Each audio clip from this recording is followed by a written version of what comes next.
What's up, homie? Welcome to the Intercut podcast channel, the weekly show going over the movies, TV, and entertainment that people can't cut away from. I am your co-host, Zachary Shevich, and joining me, his brain has been fried from 30 years of movies and TV. It's Arturo Zurita. Everyone's been comparing, what is it, Coke PTA to weed PTA, single PTA to grown PTA. Yeah. I'm here to say Leonardo DiCaprio been smoking since his first movie, bro. This man's talking about, I put eye drops, I don't do that. Mm-hmm. That man knows how to smoke a cigarette, puff a vape, any kind of inhalant necessary for his character. Whiskey sours. Yeah. He does it with the savvy of a veteran of the habit. Acting, as you would say. Acting. It's method. He's method about it. He on method stuff for sure, but we are here, Zach, to talk about everything good in September. Oh, man. Some of the best in September. There's been a lot going on. The movies have really picked up, not just because there's been some film festivals going on. Mm-hmm. There's been some movies that were not at film festivals that have also been pretty interesting. And love how y'all went to go see the meat of the year. 50 plus great movies just to come back and see the best movie back home. They were waiting. Right. It was waiting back in your vicinity, bro. And you got to see it in VistaVision. If I'm not mistaken, get to see it in VistaVision. Your second 5-star review of the year. It's a rarity for me, and I was hesitant to do it at first, but I had to give the big old 5 star. I didn't believe the Rapture news until I saw things changing out here. Yeah, I mean, look, it's a holiday for me. It's a new Paul Thomas Anderson movie. I'm really excited to discuss it, especially because I know that you really enjoyed it as well. It's always that much better when I can talk about a movie I love with you when you seem to also love it too. So we will get into that as well as all the other interesting movies that came out within the last month and maybe a couple film festival stragglers in between. Just do a little bit of housekeeping right here at the top because we did our recent best movie star under 35 bracket, which we took to Instagram to ask the Intercuties to vote on. And while we chose Timothée Chalamet as our winner, the Intercuties actually ended up putting Saoirse Ronan and Florence Pugh in the finals before picking Pew. So thanks to everybody who voted, and a reminder that you can participate too by following us across our socials. Look, we had Pew in the Final Four, I believe, so it's not like an unworthy contender. It's because Saoirse and her family listens to the podcast, and that's just skewed. They just tilt it. It is rigged, but you know that's why we need more of you to participate so that we can drown out Saoirse's family. There you go. Yeah, those are great picks. Can't deny them. And you saw Bad Apples, which is Saoirse's newest movie, and I'm really excited for that one. So yeah, it's a really good one, and kind of I was thinking more about it. It's a little bit like her Bad Education, like the Hugh Jackman movie. Okay. Yeah, like a kind of dark comedy that's pushing her into some weird do I root for her territory that I'm just not used to seeing her go to. Nice. Okay. We got some comments on that movie star bracket as well, with Alchemists saying that they also feel like Timothée Chalamet is the only true movie star. But Melancholic Awesomes responded that Timothy is the most promising young actor of the bunch, but they think movie stars a la Tom Cruise are not a thing anymore. Which side of that argument do you feel like you lie on? I think that if you're comparing Tom Cruise at his age right now, you would have to see what he was at Timothy's age, and tit for tat for me. Just saying. Yeah, I mean, I feel like we're seeing a lot of these stars like start to build the resume and emerge. Yeah. And I don't know. I could see there being a shift back towards the movie star in some ways, too. The idea is also, like, I think what really makes a movie star is Brad Pitt has Plan B. Tom Cruise is heavily involved in his stuff. We are barely getting the Zendayas, the Timothée Chalamets getting behind the camera and becoming producers. So we're barely getting to that point. So I agree with that first comment that you had mentioned of they're about to ascend to an even higher point.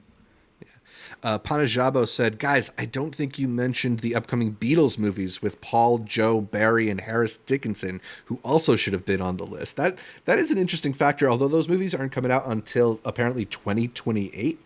But that's insane. So that's we will have another bracket by then. Yeah, hopefully. But those could be big factors for all of them. And we probably should have given Harris Dickinson a little more love. We are big Harry Dick fans on the show. We are big. I saw a review of what he had to deal, or an interview of what he had to deal with after Baby Girl. Unbelievable stuff. I've been telling you, women moviegoers, they need to relax, Zach. But also, we're talking about counting movies from later. Who's doing the Richard Linklater thing? Someone's doing a Richard Linklater thing right now. Oh, are we talking about the 20-year Merrily We Go Along thing? You got to include those. Yeah. Zach. Paul Mescal, he's doing the Beatles project and the Richard Linklater project, so he's got a lot of future stock. There was another one though. Isn't someone doing the play that you saw with Harry Potter? Merrily We Roll. Yeah, who's doing that? So that's Paul Mescal, Beanie Feldstein, and Ben Platt are in that one. Who's the director? Linklater. Oh, well, damn. It's just his bit, huh? There you go. He loves playing with time. Jake H. Movies also commented, David Johnson being in the honorable mentions is just plain disrespectful. We did record that bracket before The Long Walk came out and before I saw Waste Man at TIFF. David Johnson definitely a star on the rise, though. He's next up, if not already here. Definitely.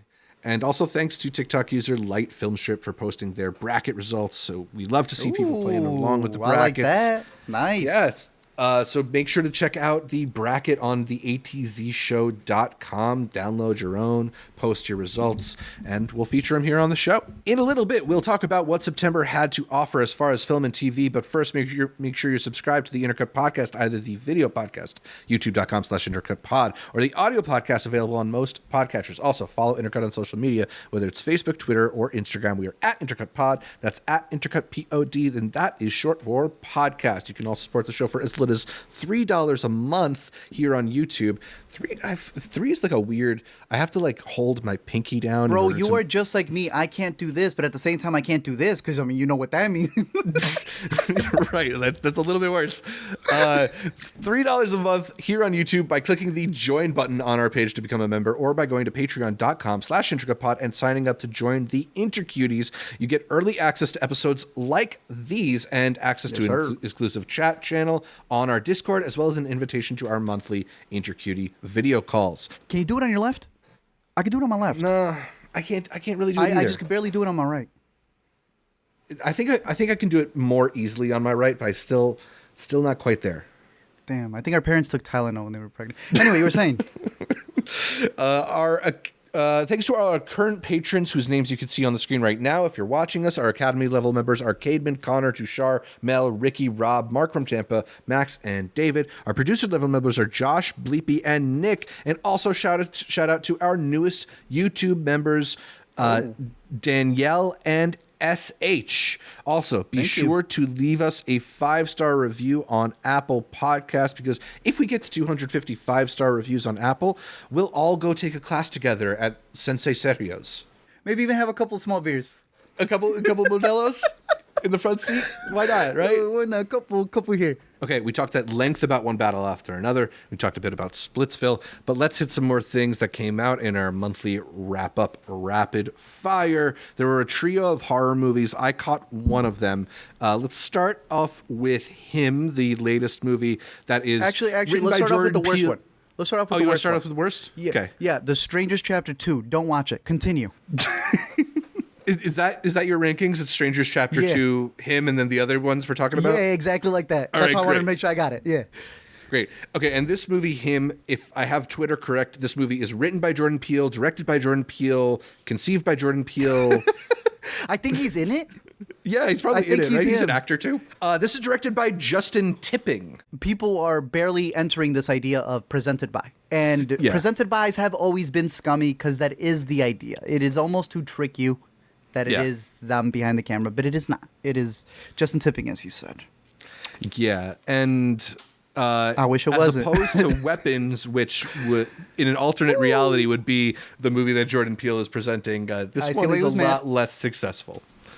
I read the script, Zach, and I think the script is worth it. I'll explain to you what happens at the ending of the script once we're out of here. But you can tell that he saw the script and he said, nah, what if I did something different? but still relied on stuff in the script. And that is some of the stuff that really pisses me off, because now you're doing two things that are contrasting each other, right? The script pitches itself as an anti-sports movie. These guys play football, though, so they're not doing that. So now you have a push and pull on the idea and approach to the movie. Is it entities? Is it not? It's also terribly marketed because it's all in the trailer, the poster, and the final entire sequence is already on screen. There's a movie that is relying on suspense and surprise where they've revealed most of the suspenseful, surprising things.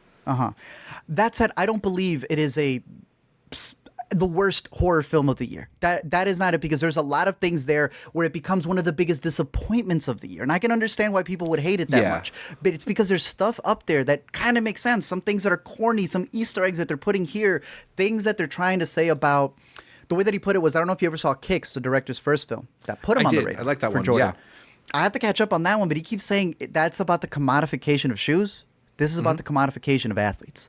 What happens when you've already been scoped out, almost this predestination, a Truman Show almost to a degree, of you entering the league because the league is so powerful that it's bigger than you. What are you doing Whiplash style to become the greatest of all time? What are you willing to give up? And I think the questions are more interesting than the little Easter eggs they put there for you to connect. And I think it takes a lot of cop-outs too. There are takes on the ending where I was like, well, that don't make no sense. I disagree with a lot of the changes they made to the script, whereas I think the script actually is decent enough, and why it landed on the blacklist to begin with. Did he say what is the opposite of a savior? A mascot? Because that line doesn't really work for me. Josh in the live stream here says, I think I was disappointed because the amount of potential it had. And I think that gets to what you're talking about, and what is the heart of the issue here is that, like, the Strangers Chapter 2, nobody really went into that movie expecting much of anything, right? No. Because it already disappointed what the original Strangers was. Right. But the marketing of him shows a lot of interesting things. It is shot really dynamically. There's some really clever ideas. Right when the movie begins, they show on a mantle a football trophy next to an image of Jesus Christ. And it's like, all right, I get it. And then, unfortunately, it's just kind of that's all the movie are you sure says. You got it's it? like, it's God and football and God. Did you get it? And they're the saviors. Yeah. Come on. There's a really interesting movie to make with those ideas, and as you were talking about, the commodification of athletes, particularly black athletes, but it doesn't go deeper than that. You brought up the mascot bit. Here, let me piss you off even more, because it is there. Yeah. What's the opposite of a savior? A mascot. Well, that's so dumb. Where are you pulling that from? Oh, earlier in the movie, you mentioned that the Native Americans who created the spiral got worshipped how? By becoming mascots. The Redskins and everything else. I was like, damn, that's pretty... Okay, like, you guys got to build a bridge here. And that's what pisses me off. The pieces are there. Yeah. And that's more frustrating than it not going anywhere. It's like, bro, plug it in. Plug in the machine. It's religious, so it's the Hail Mary machine. That's not the real name of the machine, but Hail Mary, right? It's a religious term. Yeah. Oh, okay. They're a cult. They're this. What are we doing here? There was so much potential. There are things I really like. There's a bit where he keeps going to watch tape. I like the reveal to that. I thought that was very interesting in his consciousness. Yeah. I think Marlon Wayans does some interesting things as a performer. Again, as we're talking about the whole Scary Movie crew, taking a comedic actor and making them either menacing or just more serious, more dramatic. And he's been in Requiem for a Dream. I know the man can act as well. Right. I didn't really see the meta-ness of like him passing it down to somebody else. I mean, I think it doesn't help that he's probably at least 10 years too old for this part. Yeah, man, 52. He looks great. He looks great, but it's like even Tom Brady retired at 45, right? Like it's a little bit. Yeah. And that's what the movie's trying to do, right? When that Super Bowl bit, when he was sitting there, everybody knows that shot on the bench. Whatever deal they think he made there, that's what this movie's trying to talk about. And I think the problem with it is that he talked about trying to infuse body horror into football. When my man, the football with we have concussions. I don't think you need to infuse anything else. That's where you messed up. Yeah, and like that one moment when Tyreek Withers' character takes that hit and it shifts to X-ray footage, like that's really effective. Yeah, it looks cool. And it's missing a little bit more of stuff like that, where it's like, look at what it's doing to this guy and how he's losing bits of his humanity. And that's in the script. It just, it's a shame. It's annoying, dude. It reminded me a lot of Opus, which is another movie this year that I knew you were going to say that. Similar ideas. Yes, exactly. Yeah, I can't even disagree there. Yeah. Yeah, cult of personality and God and culture and whatever, and they both they just don't build. What is it with cults this year, dude? There's a cultish fever in the air. I mean, look, it's infecting every part of life and American politics. We might find out about the Intercuties soon. The craziest cult of them all. How'd you like the performances here outside of Marlon Wayans, who's good, but just maybe doesn't have the right material here to really. That's what be it great. was. Yeah, there was a lot of points when he goes Spring Breakers with the gun. Yeah, I can see when they're ad-libbing. It's a little Jillian Bell in 22 Jump Street also. Thank you, right? And that's a completely different tone. There were moments like he's got this one joke about him being mixed that he says in the sauna. I'm like, that's great. That's you two making fun of each other. You're no longer the characters. And I can see a lot of that. And then I hear the interviews and they're like, yeah, I let them ad-lib a lot. For sure, but you had your story is very script-based. So improving again causes you having a different version than the script and your takes, and that's why I think it feels very messy. Julia Fox playing Julia Fox. Yeah, I mean, she kind of gets the campiness of the movie, but kind of right. Sort of, yeah, but yeah, it's a very Julia Fox kind of performance. Yeah, his agent, what's his name? Because you have a lot of comedians. Tim Heidecker, who was also in Us, Jordan Peele movie. So Jordan Peele, a fan of putting Tim Heidecker. They gave him the worst line at the end, bro. It felt like a reshoot where they went, can you explain the whole movie? And he... Yeah. It might literally have been ADR.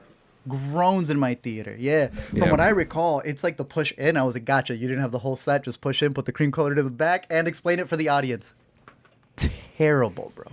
Yeah. Absolutely terrible. In the script, dude. It's stuff like that where it's like you don't trust your movie enough, or they tested it and it's like even the studio realized this isn't gonna work, so you try to recut it. I don't know how many ways. You watch the trailer, bro, there are missing chunks that are not in the movie. When they do the shooting range, he's supposed to unmask what's underneath. You see it in the trailer. It is gone from the movie. Well, it's weird too because it kind of feels like the movie's leading up to that and then it just doesn't happen. Yeah, because it was another version of the script. It's like they found a different cut of the movie, and that's what we're seeing. Yeah. Really, really weird stuff. Outside of those people, outside of the way that it looks, I think there are a lot of Easter eggs to the history of football. I was trying to mention that in the script. They are the Dallas Cowboys. Oh, well, that would make a lot of sense and would also make sense why they didn't get that licensed. Exactly. Jerry Jones is in the script. That was never going to happen. Yeah. It's the flip on the star. If the Cowboys got the star, how do you then invert it and make it more of an eerie thing?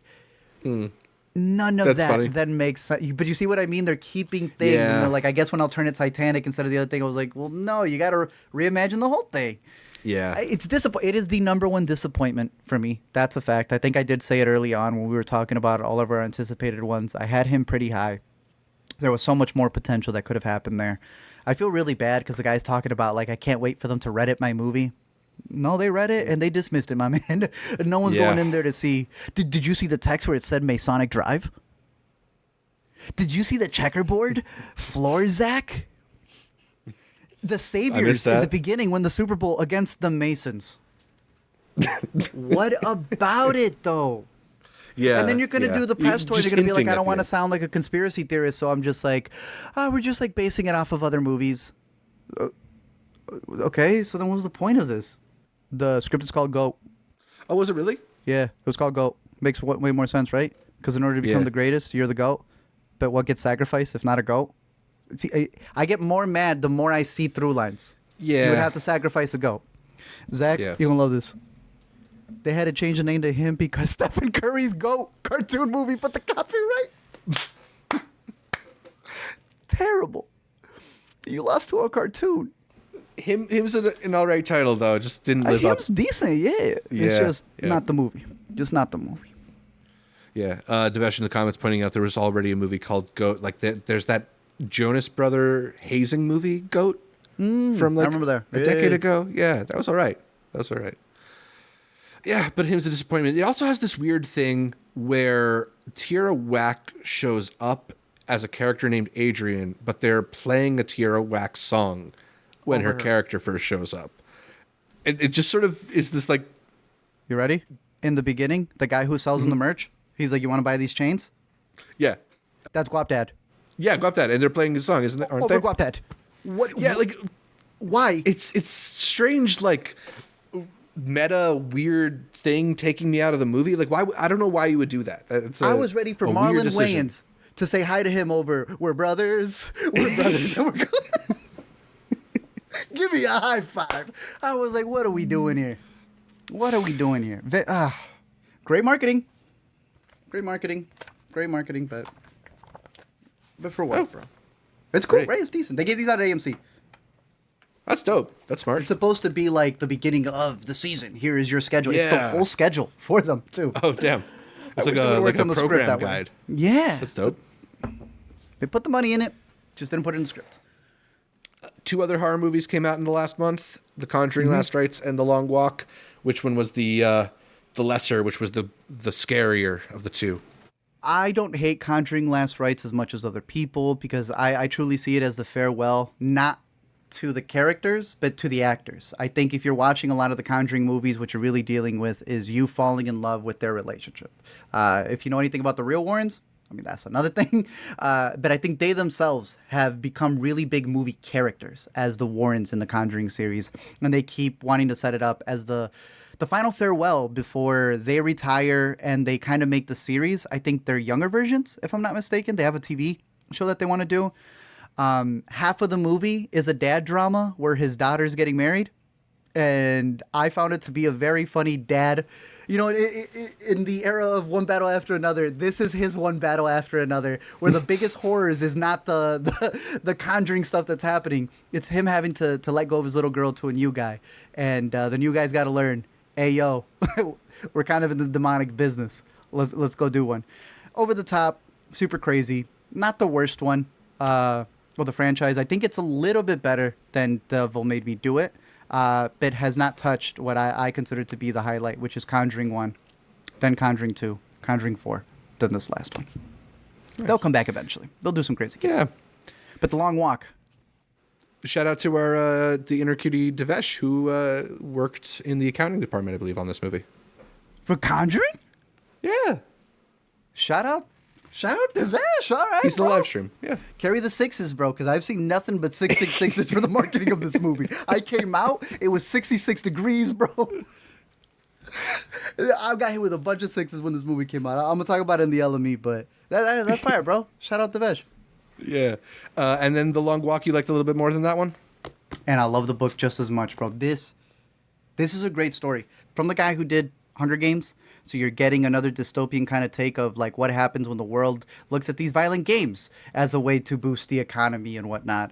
They do a change towards the ending, which I think is a very interesting contrast to what they do in the book. But it's all about the brotherhood. It's this idea of the long walk being a reference to life and the friends you make along the way.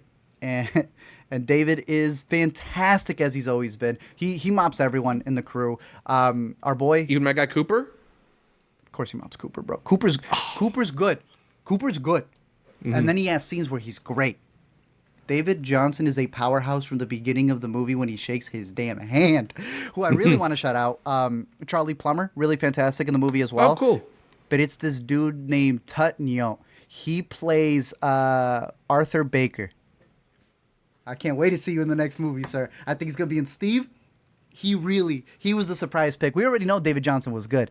I love this guy in the movie, bro. He was fantastic. Both of the British actors just mopped everybody else in the cast. But it very much is a brotherhood movie. You go in it for like the premise of what it's supposed to be. And it's really interesting what it represents. I remember for Stephen King specifically in the book was Vietnam. He just saw people get drafted just to go on a long walk until they died. And I'm like, oh yeah, that's a very apt metaphor. And it's really just the buildup that a lot of people who sign up for this, what they're really looking for is friendship. And I've seen that be the biggest thing people resonated with. from the film, is the friendships that were made along the way. To the point, Zach, it sounded like some people were pro long walk. Like, I want to go on the long walk to make friends. Yeah, I mean, you could do that that treadmill screening if you really wanted that experience. Yeah, that is ridiculous, bro. But again, that is the beauty of it, is kind of showcasing you how something so sinister can accidentally have results that gets people to buy into it. But I'm very curious your thoughts, especially on the ending when you watch it, dude. Nice. I'm definitely going to catch up with that one. I've heard enough good things. Devesh in the live stream also asked, why does Judy Greer steal the film?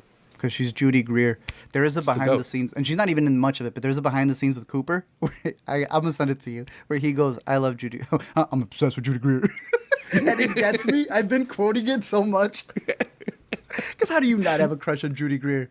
Yeah. They made her like the stepmom, and they said that she really, really helped them because they were doing the walking just as much as the characters. So, no, very solid film. Very solid film. Nice, and when it came out, it was a crazy weekend. So I think that is a big reason why it just did not make back its money. Yeah, I mean, I think it's a movie that will have legs. It seems like it's already achieving a little bit of like a, maybe not cult status, but something like that. Kinda, yeah. People like this one. They do. Yeah. You also mentioned it briefly, but you saw the sneak preview of Smashing Machine, which is one of the big Oscar contenders this year. Yeah. The solo directing debut of Benny Safdie. How did you like this latest film starring The Rock? It's good. I think they give good performances. It's different than what I expected it to be, because I've been telling you that out of the Safdie brothers, Josh is the other one. I'm going with him being the Coen who did Tragedy. I think he's the one. But damn, he's the Joel, not the Ethan. Sure, but Benny, this is solid too. Don't even get it. Like, this is still good. It's just that the movie seems to pitch itself as like the beginning of the UFC, but they clearly don't have the rights to show you any of the UFC. So it's kind of like him getting into the ring, but also really it's the relationship with his wife. And that's where I wasn't expecting it. I thought she was more of like a side character. I didn't think she was the problem. That is the premise of the movie. That is the premise of the doc that's on HBO. I had that queued up. I got to finish that one up. Knowing that, I think shifts your approach to how you enter the movie. It is very much more a drama, with the fighting being a background character. That it's like you're looking, which is the one getting in the way, his personal life or the fighting. Really good performances though, all around, and I love these two together. I thought they were great in Jungle Cruise. They're just as great here. They just have really good chemistry. And look, Emily Blunt, I understand why he stayed, bro. That's all I'm saying. I understand why he puts himself through that. But it was pretty solid. And there's a lot of meta text to The Rock, dude. Not being able to take a loss. Yeah, no, it's really nice. How did you find his performance? Like, was this a real stretch for him? Is this maybe some of the best stuff you've seen from him? Should he get an Oscar nom? I wouldn't be opposed to. It's like a Golden Globe one. You know what I'm saying? Yeah, okay. Yeah. But I do like the introspectiveness of it, even though I don't think it's him going out of his comfort zone. It's actually him looking more inward. The idea of these guys really put their bodies through this, and he has. There is a really, really cool shot where they're at a carnival. Once you see it, I want to talk more about it. And it's about how he sees himself as a smashing machine. And I thought that was really interesting in the way they focus on that. Safdie talked about this being a 16 millimeter film, boosted up to IMAX. I think there's some cheating going on there, but it looks really great in IMAX that we got to see. And cool. He said he shot everything from like the outside, so it's a very dynamic movie even when it comes to the fighting, because he never enters the ring. He would have shot it the way that they would have shot it back in the day. I liked it. I think it's way more sad. It's very sad. But I would still recommend it. I'm like between a 3.5, almost to a 4, but I feel like 4 sets you up a little too high, and 3.5 brings you into like, oh, okay, I agree with the 3.5. That's all I'm at. But hey, I'm glad. First Safdie already hit it, so that's good. Yeah. First leg down. I'm still really curious about this one. It's coming out very soon, so I'll be able to catch up in not too long.